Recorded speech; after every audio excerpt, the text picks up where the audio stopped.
오늘 우리가 함께 볼 하나님의 말씀은 역대상 15장 25절에서 29절까지의 말씀입니다. 역대상 15장 25절에서 29절까지의 말씀, 제가 가지고 있는 성경책은 구약성경 634페이지에 있습니다.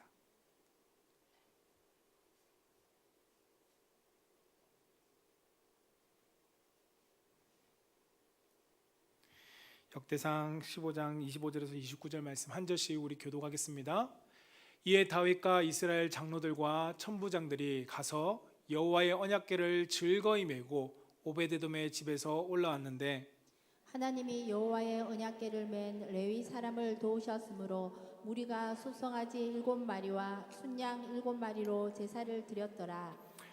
다윗과 및 궤를 맨 레위 사람과 노래하는 자와 그의 우두머리 그나나와 모든 노래하는 자도 다 세마포 겉옷을 입었으며 다윗은 또 배의 옷을 입었고 이스라엘 무리는 크게 부르며 뿔나팔과 나팔을 불며 재금을 치며 비파와 수금을 힘있게 타며 여호와의 언약궤를 메어 올렸더라.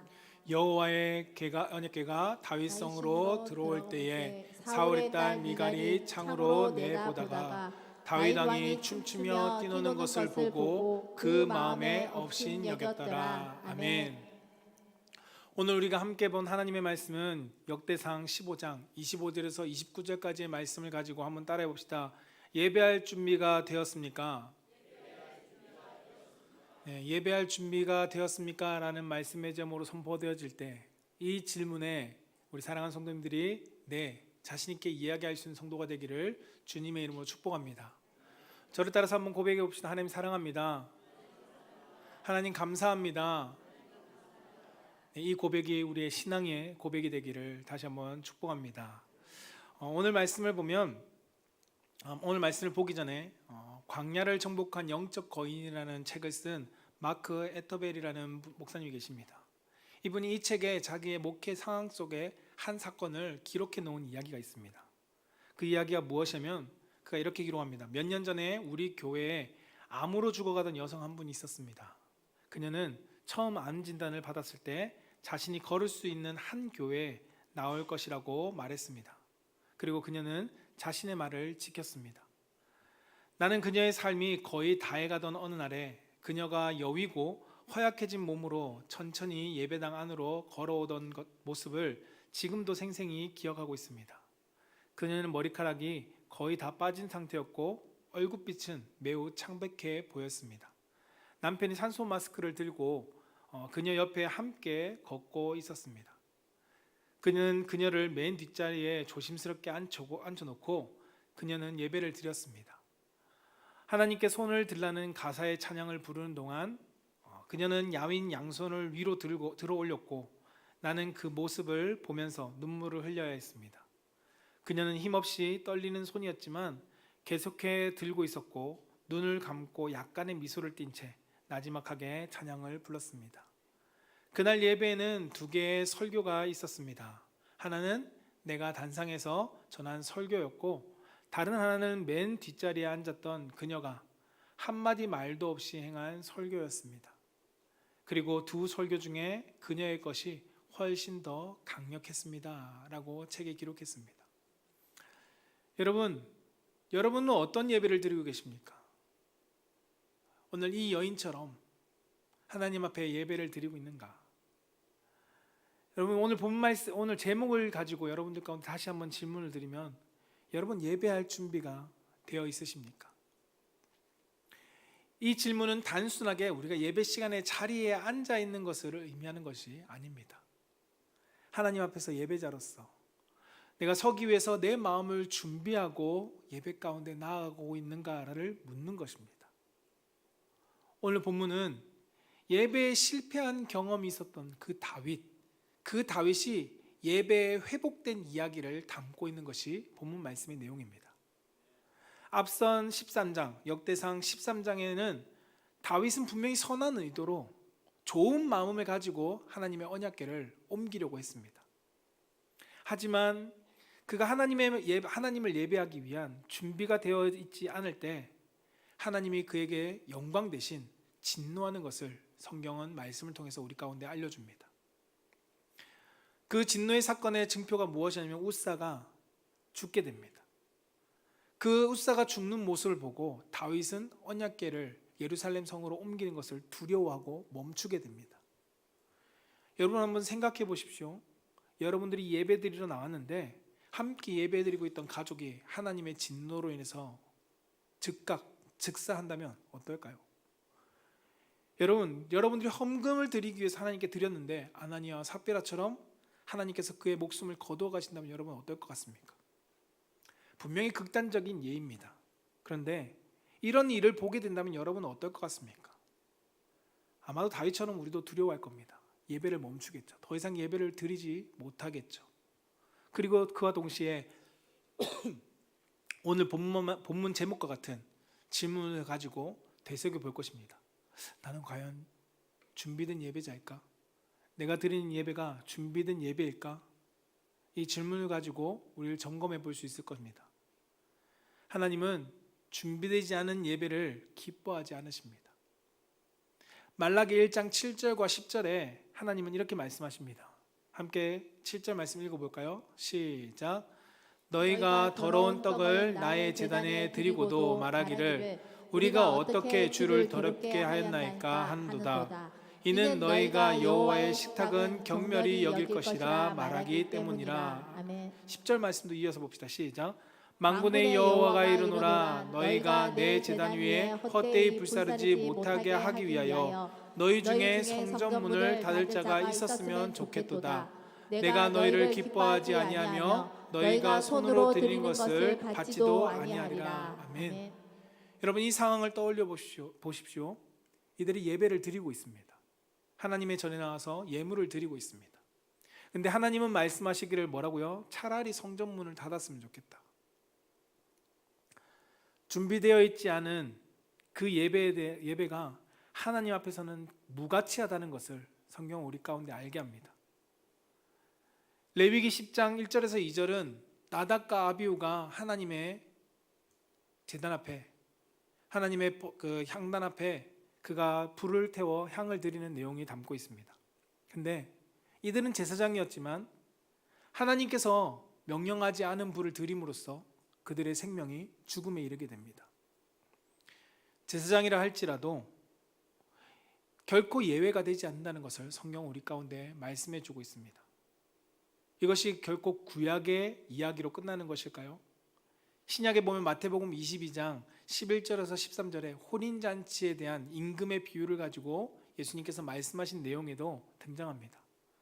그 혼인잔치에 초대받았습니다. 많은 사람들이 초대받았지만 예복을 준비하지 않은 그 사람을 지칭해서 이야기합니다. 저기 바깥 어두운 데서 내어 던져라. 이 혼인잔치에 예복을 준비하지 않은 사람은 그냥 외적으로 의복을 갖추지 않았다는 것을 의미하는 것이 아닙니다. 하나님 앞에서 부르심 가운데 그가 준비되어 있지 않으니 그는 쫓겨나고 말았다는 겁니다. 예배당에 앉아 있는 것만을 성경은 말하는 것이 아닙니다. 혼인잔치에 와 있는 것만을 요구하는 것이 아닙니다. 하나님은 하나님 앞에 드릴 마음에 준비되어 있어야 그것이 참 예배다라고 하는 것을 우리 가운데 알게 하고 있는 것입니다. 사랑하는 성도 여러분, 우리가 드리는 이 예배는 하나님이 받으시는 시간이고 하나님이 임재하시는 시간이라는 것을 우리는 기억해야 합니다. 하나님이 함께 하시는 자리가 바로 이 예배의 자리입니다. 그러므로 우리는 이 예배를 소중히 여길 수 있어야 하고 예배에 준비를 갖추어서 우리는 드릴 수 있어야 합니다. 혹 지금까지 여러분들이 드리는 이 예배가 관례적이었고 습관적이었으며 오늘 예배를 통해서 여러분들이 와야 되니까 왔다는 마음으로 오셨다면 우리는 오늘 말씀을 통해 우리를 다시금 정비하고 다시금 준비할 수 있기를 소망합니다. 준비된 예배는 우리의 삶을 승리자의 삶으로 바꿉니다. 하나님께서 기뻐하시는 예배자로 우리를 회복시키는 은혜가 예배 가운데 있다는 것입니다. 저는 그 은혜를 우리 성도님들이 함께 누리기를 축복합니다. 오늘 말씀을 통해서 다윗이 회복했던 예배, 우리의 예배 가운데 그 은혜가 여러분들 가운데 동일하게 있기를 다시 한번 주님의 이름으로 축원드립니다. 그것을 위해서 우리 바른 예배를 위해서 세 가지를 함께 보고자 하는데, 첫 번째는 따라해 봅시다. 하나님으로 기뻐하며 즐거워하는 예배가 되어야 합니다. 네, 바른 예배를 하나님으로 기뻐하고 즐거워하는 예배가 되어야 한다는 것입니다. 여러분은 어떤 예배를 준비하고 계십니까? 오늘 본문 속에서 다윗은 백성들과 함께 언약궤를 맞아들입니다. 근데 오늘 본문 말씀 속에는 백성들과 제사장들이 언약궤를 메면서 기뻐하는 장면이 있습니다. 여러분, 이 기쁨은 단지 그들의 감정적으로 좋아서 하나님의 이 법궤가 그냥 우리 예루살렘 성 우리 근처에 온다라는 것으로 기뻐해서가 아니었습니다. 이들은 하나님의 언약궤 그 법궤 자체, 하나님이 함께 하시는 그 자체의 그 시간으로 기뻐하고 즐거워했습니다. 그런데 이 장면을 여러분이 이해하려면 우리가 13장의 내용을 함께 보아야 합니다.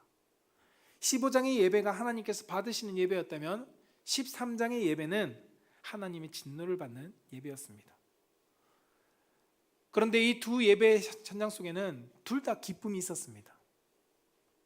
그러나 그 기쁨의 의미는 달랐습니다. 15장 25절에 기뻐하는 이유는 하나님의 언약궤를 매는 것으로 즐거워했습니다. 하나님의 언약궤가 그들과 함께하는 것으로 그 자체로 기뻐하고 즐거워했습니다. 그러나 14장 4절은 언약궤를 옮기는 그 행위를 기뻐했다는 겁니다. 하나님의 언약궤가 예루살렘으로 옮겨가는 그 모든 것들을 좋아했다는 것입니다. 조금 더 쉽게 설명드리면 예배의 상황과 예배의 분위기, 예배의 행사들이 좋았기 때문에 그들은 기뻐했습니다. 우리의 예배도 종종 이와 비슷할 경우들이 너무나도 많습니다. 찬양이 좋아서, 분위기가 좋아서, 추수감사절이나 아니면 성탄절 같은 행사들이 좋아서 내가 예배를 좋아하는 경우도 있습니다. 그러나 그것은 예배가 좋아서 기뻐하는 것이지 하나님이 좋아서 기뻐하시는 것이 아닐 경우들도 있다는 겁니다. 하나님을 기뻐하기보다 예배 가운데 요소들과 예배의 환경과 예배의 쾌적함을 우리는 좋아할 때가 너무도 많습니다. 13장의 다윗도 여전히 하나님을 생각하는 사람이었습니다. 언약궤를 처음 옮기고자 했을 때는 하나님을 사랑하기 때문에 그 하나님의 언약궤를 옮기고자 했습니다.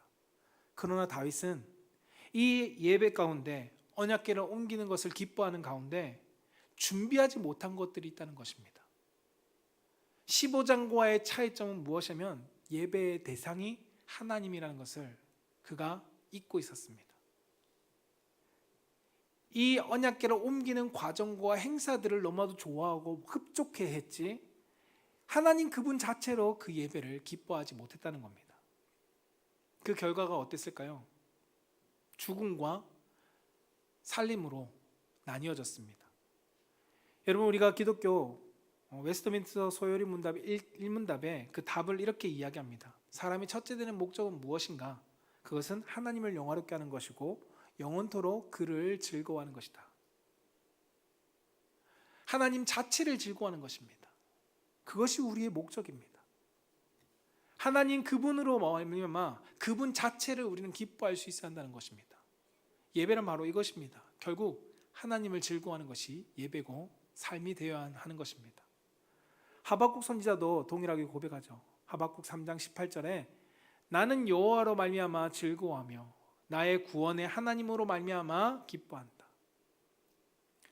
지금까지 환경을 보니까 기뻐할 것이 없었고 불평불만했던 하박국이 그런데 내가 여호와를 바라보니 여호와로 기쁘고 여호와로 말미암아 즐겁구나 라고 고백한다는 겁니다. 여러분, 우리는 상황을 따집니다. 큰 교회, 작은 교회, 좋은 예배의 환경과 좋지 못한 예배의 환경 조건, 사람이 많고 적음, 우리는 그 상황을 따지며 하나님께 나의 기쁨을 고백하고 우리는 이야기합니다. 예배 가운데 많은 회중이 있고 많은 사람들이 함께 찬양을 따라 부를 때 좋아하고 그렇지 못할 때, 사람이 없을 때 좋아하지 못하는 그런 환경과 그러한 예배는 결코 하나님으로 기뻐하는 예배가 아닙니다. 우린 예배 드릴 때 예배의 형식이 중요합니다. 그리고 예배를 구성하는 사람들과 그 요소들이 중요합니다. 결코 중요하지 않다는 것이 아닙니다. 그러나 하나님이 받으시는 예배는 하나님 그분으로 만족하고 기뻐하는 예배를 받으신다는 겁니다. 잘 갖추어져 있는 예배를 하나님께서 받으시는 것이 아니라 사람이 많고 적고에 따라 사람이 많은 사람들이 드린 예배를 받으시는 것이 아니라 하나님 그분으로 기뻐하는 이들이 드리는 예배를 하나님께서 기뻐하시며 받으신다는 겁니다. 빌립보서 4장 4절은 바울이 이렇게 고백합니다. 함께 읽어볼까요? 시작. 주 안에서 항상 기뻐하라. 내가 말하노니 기뻐하라. 아멘. 어디 안에서요? 주 안에서. 여러분이 예배 가운데 여러분 주님 안에서 기뻐하시나요? 그분으로 기뻐하고 계신 예배입니까? 예배의 기쁨이 주님 안에서 만족되어지고 있습니까? 아니면 더운 거, 추운 거, 예배 환경이 좋은 거, 안 좋은 거, 그것에 따라 내 만족과 기쁨이 주관되고 있지 않습니까? 사랑하는 성도 여러분, 오늘 우리는 어떠한 예배를 드리고 계십니까? 혹시 억지로 나와서 이 예배의 자리에 계시진 않습니까? 나오면 안 되니까, 그리고 오늘도 관례적으로 예배 가운데 나와 계신 분은 계시지 않습니까? 어떤 분은 그래도 사람들 만나니까 좋은 환경에서, 따뜻한 환경에서 예배를 드릴 수 있으니까 예배의 환경이 좋아서 나온 분은 계시지 않습니까? 저는 그것보다 우리 사랑하는 성도님들이 예배의 대상이신 그 하나님, 그 예수님이 좋아서 예배를 드리고 있는 성도가 되기를 소망합니다. 우리의 예배가 하나님 때문에 기뻐하는 예배가 될 수 있어야 합니다. 그 예배를 드릴 때 하나님은 우리 가운데 은혜라는 축복을 주십니다. 하나님으로 기뻐할 때 그 예배가 즐거워집니다. 저는 그 즐거운 예배를 누리며 나아갈 수 있는 성도가 되기를 다시 한번 주님 이름으로 축복합니다. 두 번째 바른 예배는 따라해 봅시다. 거룩하고 순결한 예배자가 되어야 합니다. 네, 거룩하고 순결한 예배자가 되는 것입니다. 오늘 말씀에 다윗 및 궤를 맨 레위 사람들과 노래하는 자와 그 우두머리 그나냐와 모든 노래하는 자도 다 세마포 겉옷을 입었고 다윗은 또 베옷을 입었다라고 기록합니다. 여러분, 예배는 정말 바른 예배는 거룩함으로 드린 예배입니다. 순결함으로 드린 예배입니다. 우리는 그러한 예배자가 되도록 준비해야 합니다. 하나님의 언약궤를 메고 나오는 오늘 이스라엘 백성들과 그리고 그 레위 제사장들, 그들에게 필요한 것은 무엇이었냐면 정결함이었습니다. 여러분, 구약 성경에 보면 지성소에 들어가거나 아니면 법궤를 옮기거나 여러 가지 교회 성전과 관련된 일을 할 때 항상 행했던 행위가 있는데 그것이 무엇이냐면 정결 예식이었습니다. 하나님은 정결 예식을 꼭 치르겠습니다. 언약궤를 아무나 들 수 없었습니다. 당시 레위 지파 가운데서도 고앗 자손들만 언약궤를 맬 수 있었습니다. 그들은 매는 권한만 있었지 그것을 또 함부로 만질 수도 없었습니다. 하나님이 정해놓으신 방식 그대로 그들은 모든 것을 예배를 지켜나갔습니다. 그런데 역대상 13장의 내용에 다윗과 우사가 드리고 있던 그 예배의 모습을 보면 하나님의 거룩함에 대해서 너무도 가볍게 여긴 것을 보게 됩니다. 다윗은 이 사건 가운데 두 번째 예배 가운데 무엇이 필요한지를 깨닫습니다. 그것은 무엇이냐면 하나님께 나아가는 예배 속에 거룩함이라는 것이 필요하구나라는 것을 깨닫게 됩니다. 다윗은 이것을 철저하게 준비합니다. 그가 거룩하지 못하고 우사가 거룩하지 못함으로써 거룩을 상실한 예배 속에 그의 목숨이 사라져버리고 다윗에게는 두려운 예배가 되었기 때문입니다. 오늘 본문 말씀을 보면 궤를 메우는 레위인들에게 그리고 찬양하는 이들에게 그리고 모든 인도하는 모든 사람들에게 같은 것이 있는데 무엇이냐면 모두가 세마포 옷을 입었다는 겁니다. 단순히 세마포 옷을 입은 것이 무슨 의미입니까? 라고 이야기할 수 있겠지만 성경에서의 세마포는 거룩함을 나타냅니다. 그리고 정결함을 나타냅니다. 그리고 다윗도 배의 옷을 입었습니다. 이 배의 옷은 당시 제사장들이 입던 애복과는 달랐습니다. 단순한 옷이었고 그것은 겸손함과 정결, 순결을 의미한 옷이었습니다. 이것을 무엇을 의미하는 것일까요? 15장에 나오는 다윗과 모든 백성들이 드리는 이 예배, 언약궤를 메고 나아가는 예배는 거룩함으로 그리고 순결함과 정결함으로 그리고 더욱더 다윗은 겸손함으로 하나님 앞에 섰던 예배라는 것을 드러내고 있습니다. 하나님은 예배자들에게 요구하시는 것이 있습니다. 그것은 거룩함입니다. 하나님께서 모세를 부르실 때도 모세가 떨기나무에 불이 있는 것을 보고 그곳에 다가갈 때 하나님께서 모세에게 잠깐 스탑, 이곳은 거룩한 곳이다 라고 하나님께서 구별하십니다. 하나님은 거룩함을 우리 가운데 요구하십니다. 이것은 특정 사람에게만 요구하시는 것이 아닙니다. 모든 하나님의 백성들 가운데 요구합니다. 레위기 19장 2절 말씀에 이렇게 기록하는데요. 함께 읽어볼까요? 시작. 너는 이스라엘 자손의 온 회중에게 말하여 이르라. 너희는 거룩하라. 이는 나 여호와 너희 하나님이 거룩함이라. 아멘. 온 회중, 예배드리는 모든 회중에게 이야기합니다. 너희는 거룩하라는 것입니다. 너희는 거룩하라. 왜요? 너희의 하나님 되는 내가 거룩하니까 너희도 거룩해야 된다라는 것입니다. 이것이 구약 성경에만 있는 것이 아닙니다. 구약의 제사를 드릴 때만 정해지는 법칙이 아니라는 겁니다. 베드로전서 1장 15절에서 16절은 이렇게 말씀합니다. 같이 한번 읽어보겠습니다. 시작. 오직 너희를 부르신 거룩한 이처럼 너희도 모든 행실에 거룩한 자가 되라. 기록되었으되 내가 거룩하니 너희도 거룩할지어다 하셨느니라. 아멘. 너희를 부르신, 예배자로 부르신 그 하나님 앞에, 거룩한 그 하나님 앞에 너희도 모든 행실에 거룩한 자가 되라 라고 말씀하고 있습니다. 여러분, 하나님은 어떤 시대든, 구약의 제사를 드릴 때든, 신약의 성전에서 예수 그리스도 이름으로 예배를 드릴 때든 요구하시는 것은 같았습니다. 무엇일까요? 예배는 거룩함입니다. 그렇다면 지금 우리가 드리는 예배 속에 하나님의 거룩함을 동일하게 요구하시는 것일까? 당연히 그렇습니다. 성경에는 그것을 예로 나타내는 장면이 나오는데요. 그것이 예수님께서 제정하신 성찬입니다. 성찬은 지금도 우리가 드려진 예배고 보이는 예배입니다. 그 성찬 예배 가운데 예배의 거룩함을 강조합니다. 고린도전서 11장 27절에서 29절에 이렇게 기록하고 있습니다. 누구든지 주의 떡이나 잔을 합당하지 않게 먹고 마시는 자는, 이 예배의 예식 가운데 합당하지 않게 이것을 행한다라는 것은 무엇이냐면 거룩하지 못한 모습으로 참여하는 자는 주의 몸과 피에 대하여 죄를 짓는 것이다 라고 말씀합니다.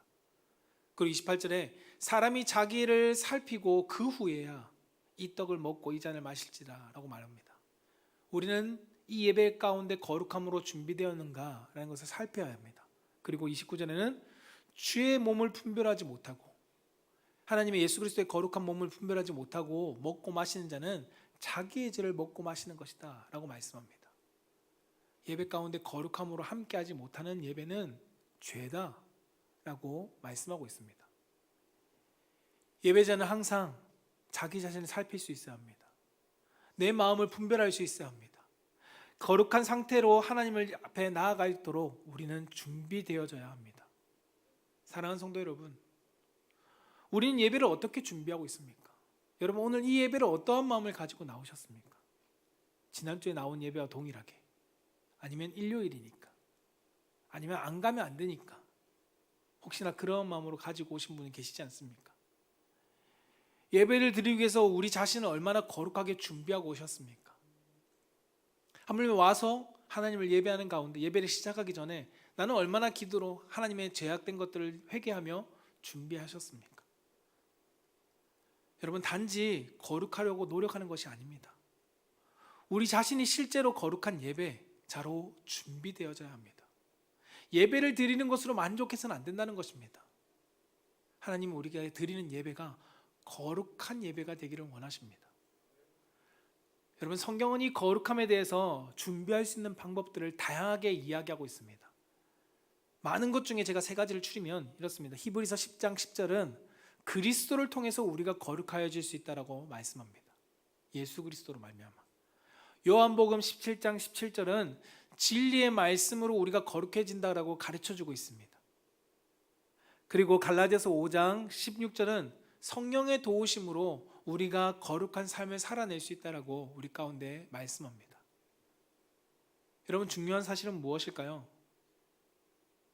이 3가지뿐만 아니라 모든 성경의 모습 속에 거룩함은 우리가 만들어낼 수 없다는 겁니다.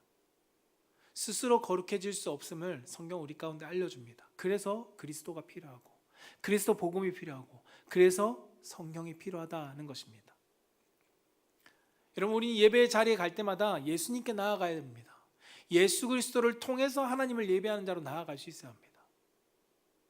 구약의 제사법에 보면 그들이 짐승을 잡았던 이유도 그것입니다. 짐승의 피로 하나님 앞에 나아가는 겁니다. 하나님이 제물이 필요해서 짐승을 요구했던 것이 아닙니다. 거룩함을 위해서, 그 백성들을 위해서 짐승을 요구하셨던 것입니다. 우리도 동일합니다. 그리스도를 옷 입어야 합니다. 그리스도를 옷 입고 성령의 도우심을 받아서 복음으로 우리는 새로워진 삶으로 예배를 나아갈 수 있어야 합니다. 이러한 준비가 없이 드린 예배는 하나님을 기쁘시게 할 수 없습니다. 습관적으로 드린 예배는 하나님을 기쁘시게 할 수 없다는 겁니다. 안 드리면 안 되니까 양심에 찔려서 드리는 예배는 하나님을 기쁘시게 할 수 없습니다. 사랑하는 성도 여러분, 우리도 다윗처럼 거룩함으로 준비하며 나아갑시다. 예배 안에 계신 그 그리스도를 닮아서 하나님의 거룩한 예배자로 우리가 주님 앞에 나아가는 성도가 되기를 주님의 이름으로 축복합니다. 세 번째 바른 예배는 따라해 봅시다. 하나님이 함께하는 예배가 되어야 합니다. 네, 하나님이 함께하는 예배가 되는 것입니다. 여러분, 예배를 영어로 뭐라고 표현하는지 아십니까? 월십 서비스라고 이야기합니다. 네, 월십 서비스. 왜 서비스라는 단어가 굳이 붙었을까? 이것은 신약 성경에 나오는 예배에 대한 두 단어에서 유래했기 때문입니다.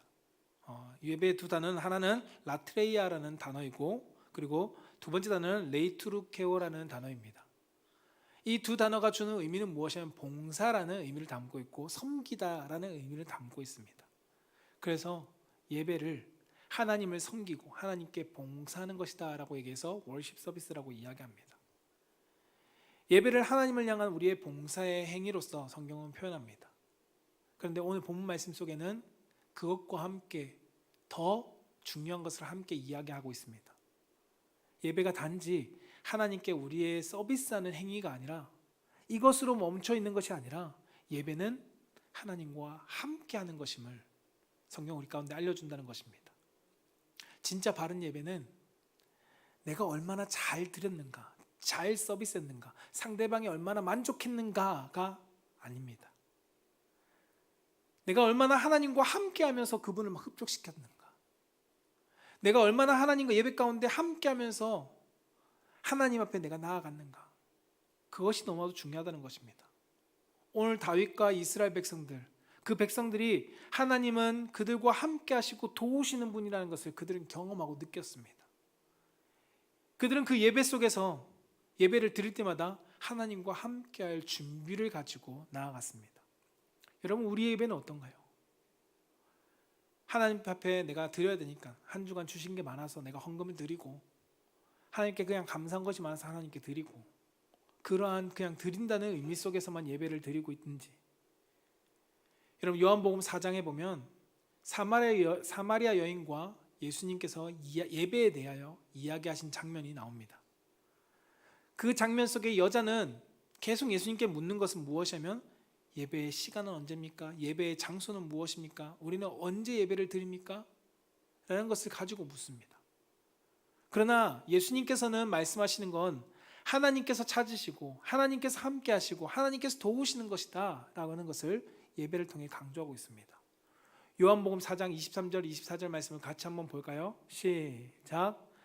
아버지께 참되게 예배하는 자들은 영과 진리로 예배할 때가 오나니 곧 이때라. 아버지께서는 자기에게 이렇게 예배하는 자들을 찾으시느니라. 하나님은 영이시니 예배하는 자가 영과 진리로 예배할지니라. 아멘. 영과 진리로 예배한다. 하나님이 원하시는 바른 예배는 뭐라고요? 영과 진리로 예배하는 것. 하나님과 함께하는 예배입니다. 영으로 오신 그 하나님과 함께하는 예배입니다. 진리, 말씀으로 이 땅 가운데 오신 예수님과 함께하는 예배를 성경은 우리 가운데 말씀하고 있습니다. 결코 예배는 내가 만족하는 것이 아닙니다. 예배는 나의 감정으로 좋았어 라고 하는 것이 예배가 아니라는 것입니다. 하나님이 원하시는 바른 예배는 이러한 예배들이 아닙니다. 예배는 성령님이 도우실 때 우리는 바른 예배를 드릴 수 있게 됩니다. 사랑하는 성도 여러분, 이 예배의 주인이신 하나님과 함께 예배를 드릴 준비가 되어 있으십니까? 여러분들과 함께 하시는 성령님과 함께 예배를 누리시고자 준비하고 계십니까? 여러분, 성령님과 함께하는 예배가 되는 것이 우리의 삶으로 나타나면 삶의 예배가 되는 겁니다. 신앙 가운데 여러분, 봉사 중요합니다. 그리고 헌신도 중요하고요, 사역도 중요합니다. 결코 중요하지 않은 것이 아닙니다. 이들이 있어야 교회 공동체가 더욱더 단단해지고 함께 갑니다. 그러나 그 모든 것보다 더 중요한 것이 있는데, 그것이 무엇이냐면 예배입니다. 예배가 없는 헌신, 예배가 없는 봉사, 예배가 없는 섬김은 노동에 불과합니다. 혹 여러분, 교회 중에 교회에서 많은 사역으로 인해서 힘들어하거나 지치신 분이 계시지 않습니까? 그 지침이 정말 만약에 많은 분량의 양 때문이라면 육체적으로 힘들 것입니다. 그러나 그것이 육체적으로만 힘들 뿐 그의 마음 가운데는 기쁨이 넘치고 행복하고 사명에 대한 열정이 넘쳐날 것입니다. 다만 내 몸이 못 따라가서 힘들 뿐이지. 그러나 영적으로 지쳐있는 사람, 예배가 실패되어져 있는 사람은 사역을 줄여도, 하물며 사역을 다 내려놓아도 그 마음 가운데는 계속 힘듭니다. 예배가 마음에 들지 않고, 저 사람이 마음에 들지 않고, 저 일이 마음에 들지 않고, 이 교회가 마음에 들지 않고, 결국은 예배가 실패된 자는 불평, 불만으로 삶이 나타날 수밖에 없습니다. 그 이유는 영적인 예배가 끊어졌기 때문입니다. 여러분, 예배 없이 봉사하는 것, 그것은 영혼을 더 힘들게 할 뿐입니다. 영혼을 더 피폐하게 만듭니다. 오히려 불평불만에 타당한 이유거리만 사단은 그것을 가지고 더 가져옵니다. 사랑하는 성도 여러분, 자신을 한번 점검해 보십시오. 나는 준비된 예배를 드리고 있는가? 15장의 다윗처럼 영혼이 살아나고 있는가? 아니면 준비되어지지 못한 예배로 말미암아 13장에 나오는 다윗처럼 침체되어지고 두려움에 떨고 낙심하고 좌절하고 포기하고 있진 않는가? 많은 사람들은 탓합니다. 환경 때문에. 사역이 너무 많아서 힘듭니다. 집에 가정 환경이 너무나도 어려워서 힘듭니다. 맞아요. 힘듭니다. 그러나 그것이 육체적과 정신적으로는 힘들 수 있죠. 그러나 예배의 승리자는 그 힘든 환경 속에서도 소망을 바라보게 되고 감사를 바라보게 된다는 겁니다. 왜요? 내 안에 함께 계신 하나님이 믿어지기 때문에, 그 하나님의 함께 하심이 예배 속에서 은혜로 채워지기 때문에 우리는 그 예배를 통해서 다시금 활력을 얻게 됩니다. 여러분, 우리 자신을 속이지 마십시오. 하나님을 속이지 마십시오. 핑계를 저것으로 대며 하나님이 내 삶 가운데 주실 은혜를 차단하지 마십시오. 침체된 우리의 영혼이 다시 살아나도록 우린 예배를 준비해야 합니다. 거룩한 예배자로 승리해 나아가야 한다는 것입니다. 여러분, 오늘 본문에서도 예배를 통해 영적으로 회복된 다윗과는 대조적인 한 사람이 등장합니다. 마지막 29절에 미갈입니다.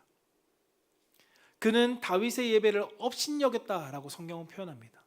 다윗의 예배를 업신여겼다. 예배를 중요하게 여기지 않았다는 겁니다. 그 결과가 어땠을까요? 그 삶에 하나님께서 저주와 같은 일을 행하시는데 무엇이냐면 자녀가 없게 합니다. 여러분, 이스라엘에 자녀가 없다는 것은 하나님의 언약의 흐름이 끊어지는 것입니다. 하나님의 언약의 흐름이 끊어졌다는 것은 더 이상 그에게 복의 통로가 끊어진 것이고 복과는 단절되었다는 것입니다. 미갈이 다윗이 하나님을 향하여 회복된 예배를 드리는 모습을 보고 업신여긴 그를 하나님께서 단절시키고 이 사건 이후에 미갈은 등장하지 않습니다. 사랑하는 성도 여러분, 모든 예배가 같은 예배가 아님을 기억하십시오. 저는 목회자로서 저도 그런 13장 같이, 역대상 13장과 같이 실패할 때도 있지만, 제가 목회자로서 참 가슴 아픈 것은 무엇이냐면, 같은 예배의 자리를 드리지만 어떤 성도는 10년, 20년 예배를 드려도 여전히 광야와 같은 그리고 13장에서 벗어나지 못하는 신앙생활을 하는 성도들이 너무나도 많다는 겁니다. 13장에 나오는 다윗처럼 여전히 예배 가운데 승리하지 못한 채 머물러 있습니다. 예배는 드리는데, 나와 있는데, 그러나 모두가 그러면 의심도 안 되는데, 그 가운데 또 많은 어떤 분들은 15장의 다윗처럼 예배 가운데 기쁨을 누리고 회복되고 그들 가운데 은혜가 넘쳐나고 하나님의 축복의 통로로서의 모습들이 너무나도 많이 드러난다는 것입니다. 그리고 가나안 땅에 약속된 백성들처럼 그 복을 쟁취하고 누리는 성도들의 삶을 봅니다. 왜 동일한 예배를 드리는데, 동일하게 하나님을 향하여 예배드렸고 동일한 장소에 있는데 도대체 무엇이 문제일까요? 그것은 하나입니다. 내가 예배를 준비하고 하나님께 예배를 드린 사람인가? 아니면 그냥 어제와 오늘처럼, 일주일 전처럼, 1년 전처럼 동일하게 나의 직분 따라 나와서 드리는 예배인가? 사랑하는 성도 여러분, 우리가 드리는 이 예배 가운데 하나님이 함께 하시면서 우리를 도우시고 은혜를 베푸시는 놀랍고 풍성한 그 임재가 경험되어지는 예배를 드릴 수 있기를 축복합니다. 여러분들이 예배의 승리자가 되기를 축복합니다. 그래서 예배를 통해서 여러분들의 삶이 살아나고 다윗처럼 기쁨으로써 하나님을 경배하고 그분으로 만족하며 그분으로써 내 삶에 참 행복을 누리는 귀한 믿음의 성도가 되기를 주님의 이름으로 축원합니다. 말씀을 정리하고자 합니다. 예수님은 이 땅에 오셔서 하신 것이 무엇일까요? 그의 삶 자체가 예배였습니다. 태어나면서부터 예배드렸고 예배의 삶을 들으며 살아갔습니다. 예수님이 보여주신 것은 하나님과 함께하면서 항상 함께했습니다. 그리고 하나님으로 기뻐했습니다. 그리고 하나님과 함께하면서 삶의 모든 것을 하나님을 바라보며 예배하는 삶을 살아냈습니다. 여러분, 우리도 그 예수 그리스도와 같이 살아갈 수 있어야 합니다. 우린 예수 그리스도로 보혈로 옷 입고 그 거룩함으로 하나님께 나아가야 합니다. 여러분, 그리고 하나님이 기뻐하신 예배를 드릴 수 있어야 합니다. 여러분, 예수님처럼 언제나 하나님과 동행하는 예배자로 우리는 나아갈 수 있어야 한다는 것입니다. 저는 우리 사랑하는 성도님들이 이 준비된 예배를 통해서 예배의 승리를 맛보는 성도가 되기를 축복합니다. 그러기 위해서는 예배에 목숨 거십시오. 여러분, 예배에 목숨을 거십시오. 예배를 주일 준비하기 위해서 토요일부터 목숨 걸고 금요일부터 목숨 걸고 할 수 있다면 일주일 전부터 주중에 목숨을 거십시오.